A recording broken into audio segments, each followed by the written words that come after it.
Good morning to everybody. ഇത് രാജസേനൻ്റെ small family എന്ന് പറയുന്ന പടത്തിൻ്റെ സെറ്റിലാണ്. സ്മോൾ ഫാമിലി എന്ന് പറയുമ്പോൾ പെട്ടെന്ന് നമ്മുടെ ചിന്തയിൽ വരുന്നത് സ്മോൾ അടിക്കുക, ചെറിയ ഫാമിലി, രണ്ടർത്ഥങ്ങളും വരുന്നുണ്ട്. അതിൽ സ്മോൾ ഫാമിലിക്കകത്ത് എല്ലാ നർമ്മ രീതിയിലുള്ള സംഭാഷണങ്ങളും അതേപോലെ സീരിയസ് ആയിട്ടുള്ളതും സെൻറ്റിമെൻറ്റ്സ് ആയിട്ടുള്ള ഒരുപാട് കാര്യങ്ങളുണ്ട്.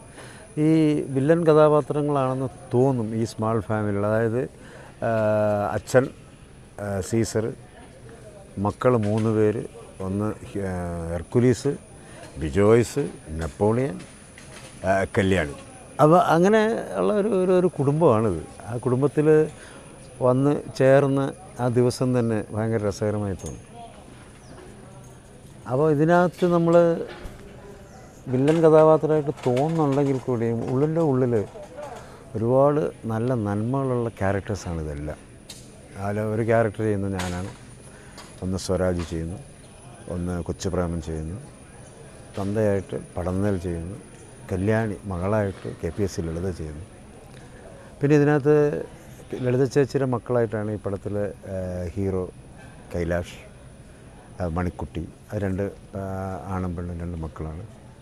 അപ്പോൾ അതിനകത്ത് അനന്യയുണ്ട്. അതായത് അനന്യ എന്ന് പറയുന്നത് ഈ ഫാമിലിയല്ല, ഓപ്പോസിറ്റ് വേറൊരു ഫാമിലിയിലുള്ളതാണ്.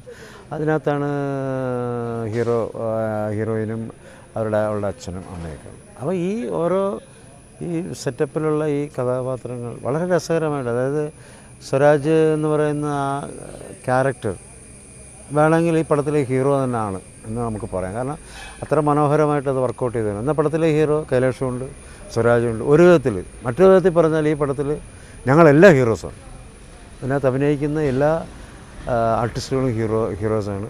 ഹീറോയിൻ എല്ലാ ആർട്ടിസ്റ്റുകളും ഹീറോയിനാണ്. അങ്ങനെ ഒരു വ്യത്യസ്തമായ, രാജസേനെ സംബന്ധിച്ച് അതൊരു വ്യത്യസ്തമായ ഉരുട്ടിയെടുപ്പാണ് ഇതിനകത്ത്. ഭയങ്കര രസകരമായിരിക്കും. ആ പടം വന്ന് ഇറങ്ങിക്കഴിയുമ്പോൾ നല്ല മനോഹരമായ പാട്ടുകളുണ്ട്. അതായത് പണ്ട് പറയുന്നുണ്ട്, ഈ കള്ളുകുടിയന്മാർ പറയുന്നുണ്ട്, അപ്പം കൂടിയാണ് മക്കളെല്ലാം കുടിക്കുന്നത്. അതിൽ കള്ളും കൂടെ എടുത്ത് കിത്ത വേലി ചാടിക്കടന്ന്, ആ വേലി ചാടിക്കടന്ന് മക്കൾ 6 ചാടിക്കടന്ന് എന്ന് പറയുന്ന പോലെ ഈ കള്ളു കുടിച്ച് കഴിയുമ്പോൾ, പക്ഷേ നമുക്ക് ഈ കള്ളുകൂടി കഴിയുമ്പോൾ അല്ലെങ്കിൽ ചീട്ടുകളി അങ്ങനെയുള്ള ഒരു സംരംഭമൊന്നുമില്ല.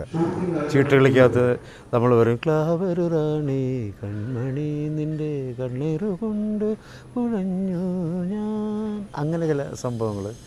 അതായത് മൊത്തത്തിലൊരു രസകരമായ ഒരു രീതിയാണ് ഇതിനകത്ത്. സ്വരാജ് ഏറ്റവും ഇളയ മകനാണ്. സ്വരാജ് മാത്രമേ കല്യാണം കഴിച്ചിട്ടുള്ളൂ.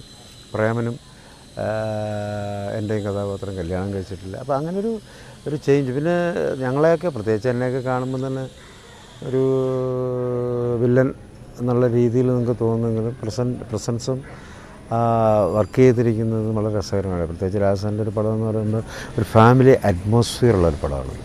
ഭയങ്കര രസകരമായിരിക്കും. എന്തായാലും ഇതിനകത്തുള്ള ബാക്കിയുള്ള സംഭവങ്ങൾ നമ്മൾ നേരിട്ട് കണ്ട് ആസ്വദിക്കുക. പടത്തിൻ്റെ പേര് സ്മോൾ ഫാമിലി.